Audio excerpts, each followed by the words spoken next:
උසස් පෙළ ව්‍යාකරණ ප්‍රශ්න පත්තරයේ පළවුණු කොටස වන බහුවරණිකේ 1 සහ 4 වෙනි ප්‍රශ්නයටත් එමෙන්ම ප්‍රධාන ප්‍රශ්නාංක 7 වන ඡේද ප්‍රශ්නයටත් ප්‍රධාන ප්‍රශ්නාංක 8 වෙන කෙටි සටහන් ප්‍රශ්න පත්තරයටත් අක්ෂර මාලා පාඩම ඉතාම වැදගත් වේ.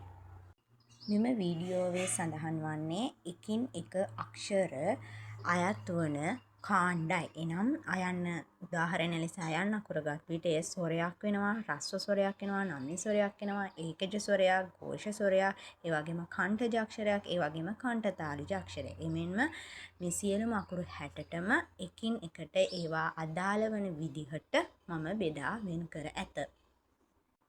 මෙලෙස අකුරු එකින් එක අවශ්‍ය විදිහට බෙදාගත් විට අපට පහසුවෙන් ප්‍රශ්න පත්‍රයේ පිළිතුරු වලට මෙය ගත හැක. මෙතැන් සිට නැවත එම අකුරු ටික මම දක්වා තිබේ. ඔබට යම්කිසි ප්‍රශ්නයක් පැන නගී නම් කමෙන්ට් වලින් ඒ සඳහන් කරන්න. එමෙම මේ වීඩියෝයේ අඩුපාඩු පවතී නම් එයද සඳහන් කරන්න.